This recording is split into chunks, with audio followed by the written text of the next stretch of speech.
9,000 people had assigned to it to help other people, and I wanted to ask, how did you come up with this beautiful idea? And thank you very much again.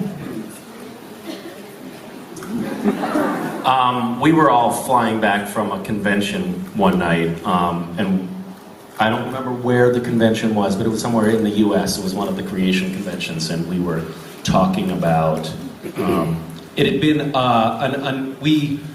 at every convention, I think it's fair to say, at every convention, people come up to us and tell us stories about traumatic experiences that they've had in their life, or very difficult periods that they have struggled through, and how either the show or our characters or the community that has coalesced around the show have really helped them in some way.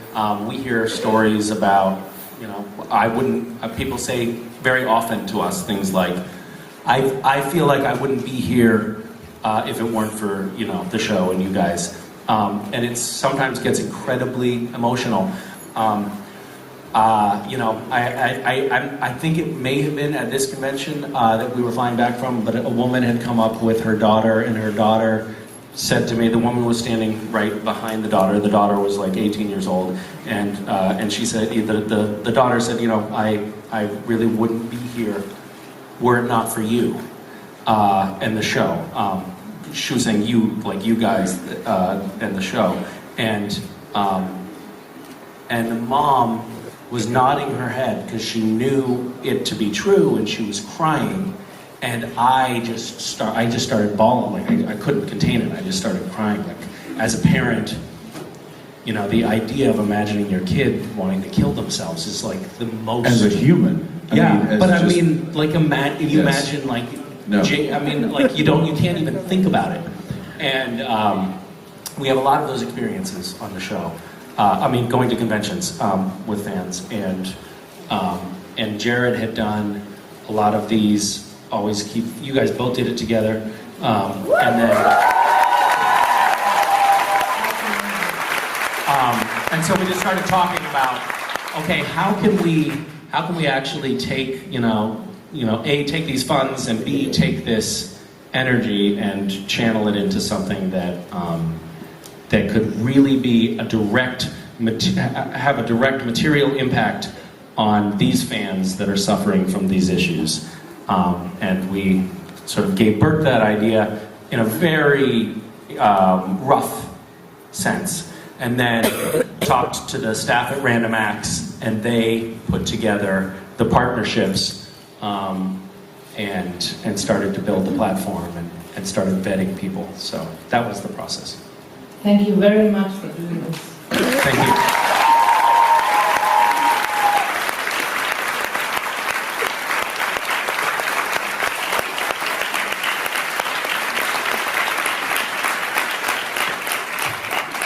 You know, we joke a lot, and we really do. We have a really good time together, and we make jokes and we laugh, but there's really a common denominator, I think, with all the guys that are here, and with a lot of the cast and a lot of the crew, and it's a deep emotional bond that we have, not only to the stories that we're telling in the show and what it's created, but to you guys, and that's given us reason and strength to do a lot of things. So please know that any kind of solace or strength or inspiration that you find from the show, know that we're finding that in you as well. So thank you for that.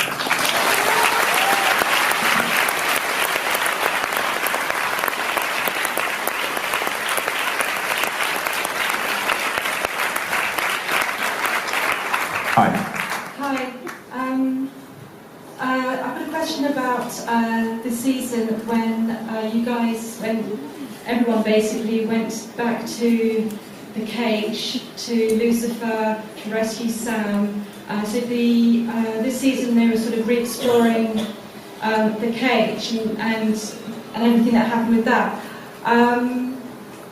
Dean obviously had to go down into hell to be part of this. And this was the first time he'd gone back to hell since he was rescued by Castiel. And I was wondering, was Dean's reaction, was that in the script, or was that something that you added? And also, I was wondering, will the show ever re-explore Dean's time in hell and the rescue, that Castiel's rescue as well? That's a great question. No, that in fact, when I read that script and I read that scene about Dean going back down, that wasn't written down because we're 2 showrunners past when that happened. I mean, that was season 4. Season 4. Well, I went into hell at the end of season 3, and then season 4 came back out of hell. But so that was Kripke. Then we had Sarah Gable. She came in and she wrote two seasons, and then Carver came in. He's been doing them ever since. So I don't think that was really heavy in the mind of our writing staff now. Of like, whoa, this is Dean's first time back into hell after being rescued. So that was just something that I decided to kind of play, because I thought about that. I was like, wow, this is actually the first time. There might be a little hesitation. I wish that there had been a little bit more of a moment built into the script, but there was a lot of story to tell that episode, and you know, a lot of times the writers, they need to get to the point, because we only have 42 minutes to tell our story, and standards and practices and Warner Brothers and the network, they're not gonna, you know, they're not gonna be like, well, maybe we could add a few. We're not HBO. But yes, thank you for noticing that, because that was a little subtle thing that I hope. Yeah, we all noticed. Told a little bit of What did you do? Did you really do anything, or are they reading into something and then you're pretending that you thought about it? Is that what's happening here? Shut up. There was, you talking about when Billy opened the doors and then that hesitation there? Yeah. It was literally just a moment. Yeah. I was like, and it was just like A little PTSD. a little PTSD setting in, and then I'm like, but, and this is one, you know, this is one of the characteristics of Dean that I love to play, is that he can bottle those fears up, stash them away, and just go. And sometimes I wish I could do that. That's a perfect answer, thank you. Thanks. Thanks so much.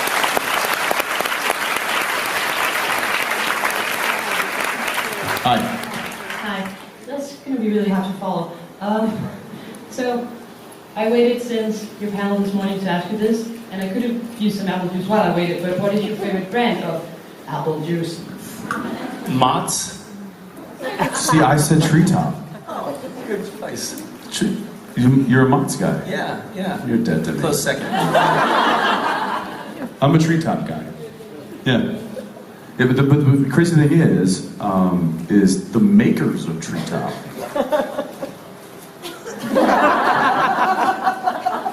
Makers?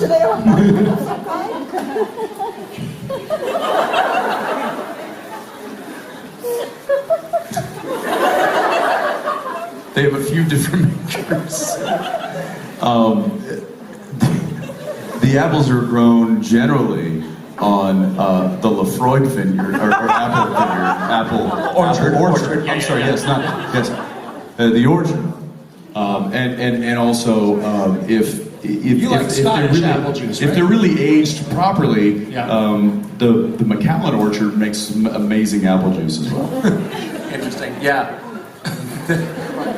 I can see that. I actually made apple juice, apple cider in high school. That was my job. And you might be, I don't know if you guys have, this is a real sidebar, and I'm not answering your question. Are we still talking about apple juice? No, we're actually talking about apple juice now. And so what we would do when we made apple cider is we would take apples that had fallen on the ground that had worms in them and dirt in them, like, and then just squeeze them and serve it to customers. So you were So they were rotten you were apples. getting rotten apples and for sure lots of worms. Isn't that awesome? Because it was dirt cheap. Yeah. Anyway, New England apple cider, you guys, I really highly recommend it. Highly recommend. Yeah. Yeah. No? No. The front row is shaking their head at me like I'm a disgusting person. And the front row is right. Yeah. Yeah, I think the back row is shaking their heads. Everyone is, I just can only see the front row. Hi. Hi. I wanted to ask a question of Misha, if that's okay. That's fantastic, actually.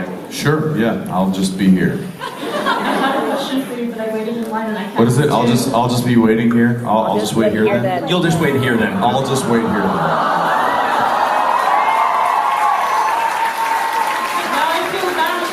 No, don't feel bad about him. No, feel bad. People ignore him all the time. I wanted to ask a question about the development of Castiel's character through the seasons. He started out very righteous. Yes. And innocent. Yes. Often a little bit blasé. Well, No, not just. listen, this is what happened. I'll just tell you straight up. Castiel was written, the script was very clear, the character was very tough, very, very sort of military, very don't fuck with me. I mean, you know, those first couple of episodes where Sam is confronting Dean. Sorry, that's 2 F-bombs today. I apologize for the children in the room. He was very, very tough. Learn it now, you'll need it later. And then the writers saw how I was, you know, adding my own particular interpretation to the character. And so Cass evolved to be a very socially awkward, nerdy character who didn't understand what was going on. That was just the writers adapting to me. I don't mean about the awkward part. I Yes. think that's actually something that at least some fans like about Castiel, just saying. Oh, well, thank you. Thank you for your charity. She said some. Some.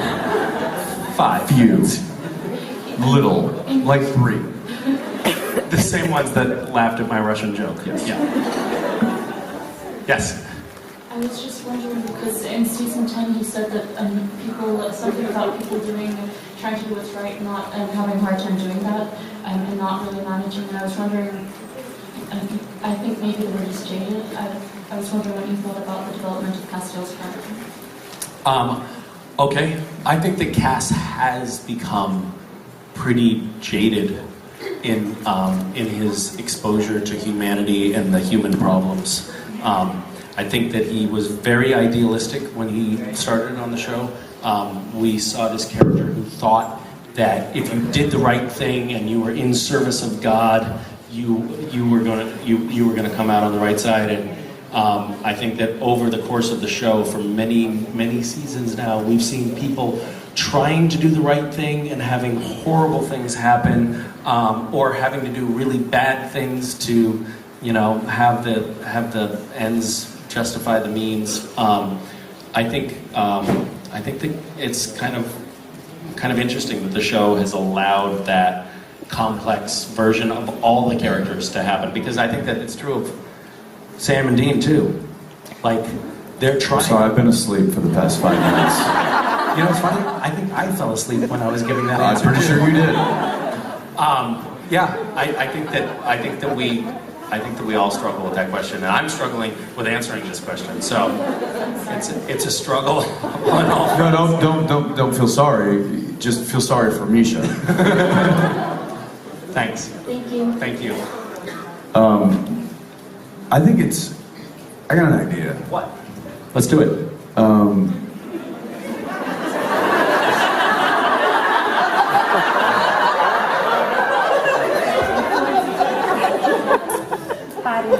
I think it's time to shamelessly promote some movie we have nothing to do with. What a great idea! How about it, folks? How about it? Huh? Over to the Wheel of Love. Shall we?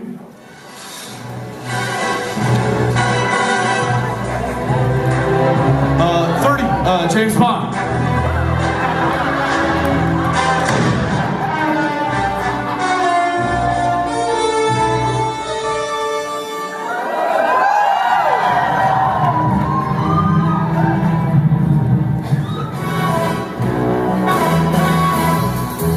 Have you heard Mark Shepard Crowley doing Bond? No. Hello, I'm 007.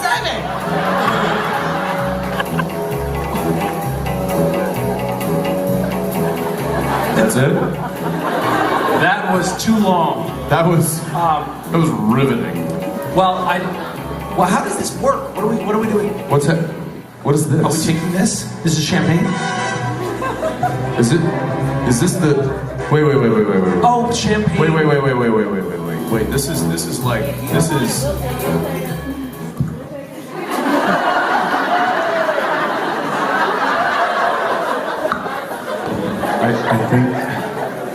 I think this is Daniela, is this the champagne for the movie that was made, that was drunk in the movie that Bollinger made for? Yes. Hello. Can we have some? Wow. Twins, Basil. Okay. Sorry, let's do this properly then. Holy crap. Sweet. Can you share? The unfortunate part is that there's not enough to go around. So I'm going to explain what it tastes. No, you know what, Jensen?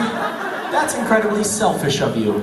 I think that we should have some of the fans come up who have sophisticated palates, and they can explain it. Yes. Who wants to help explain it? Nobody? I don't see a hand. One. You in the back. Can we get some house lights?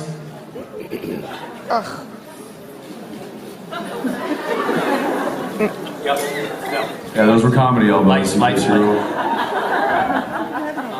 Okay, yes, you with the iPhone in your hand, sir. You come on up. Good call. The iPhone made you stand out. I love champagne. Stand away. Come to Right there. Yeah, yes. Okay. Come on up, guys. Come on up. Yep. 2, 3, 4. The 4. How many do we need? Okay. Okay.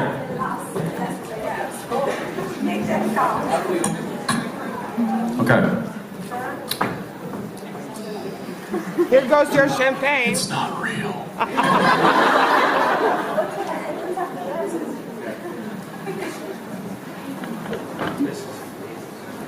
This is super fancy. Hang on, can we present this nicely to the audience? Yeah, it's I think it says Champagne Bollinger. It says 007, so it's only 7 years old. We're kind of connoisseurs. We know what we're talking about. All right.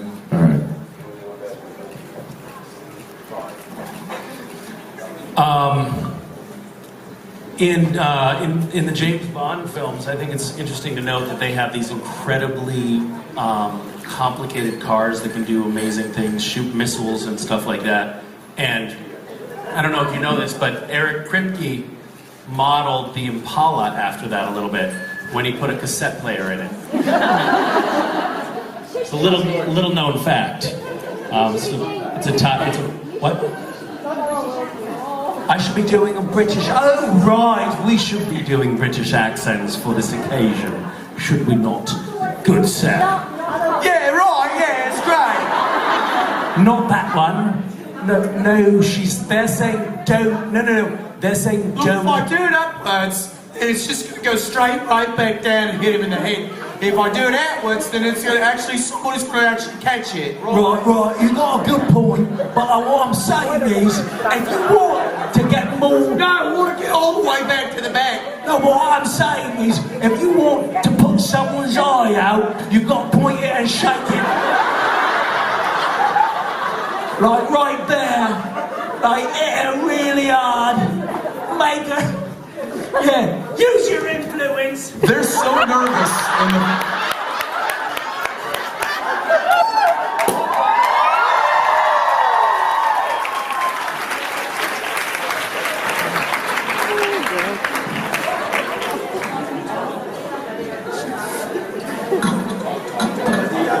Okay. We had dead air there for a second. That was terrifying. So, you were terrified? You were terrified? Were you afraid that he was actually going to hurt you?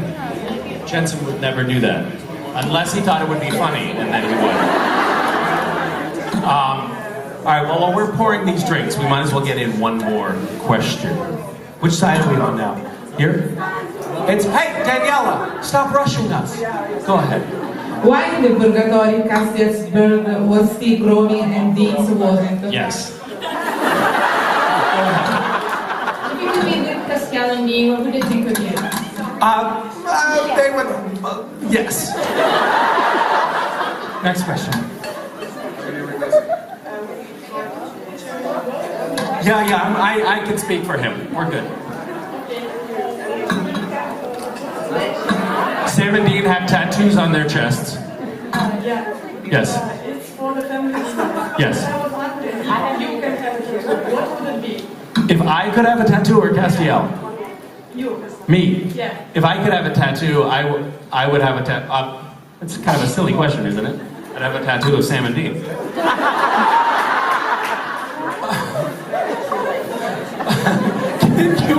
Can you imagine if I showed up at work and I'd be like, hey guys.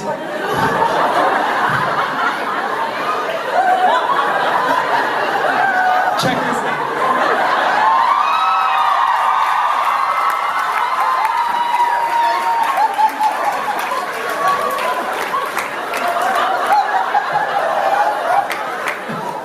Hey guys, I hope you don't think this is weird, but I want to show you something. I turned my back for like 2 minutes.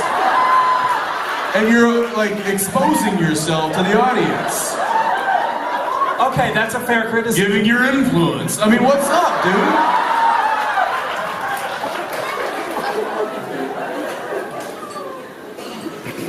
Okay. Wow. All right, here we are. What? There's 16 people in the hall. Well, not my fault. Daniela, cheers. Cheers to all of you. Cheers to all of you. Salute.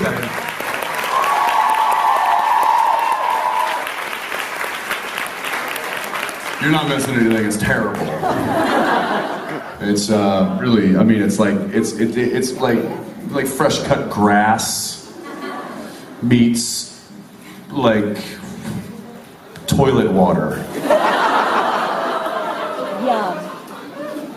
Prove it. Yeah. It's so good. Don't worry, you guys aren't missing anything. It's totally. Yeah, no, it's awful. It's terrible.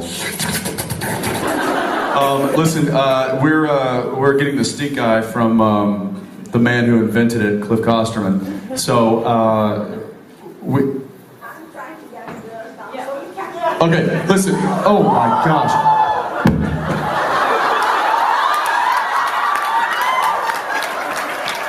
You know what? I got it. It's cool. That was a great button. He spiked the mic one more time. Yeah.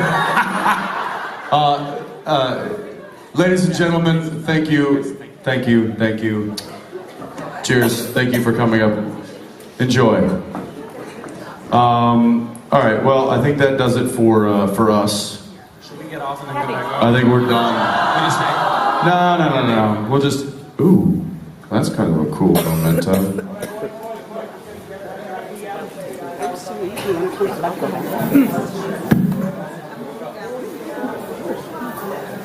Nice catch.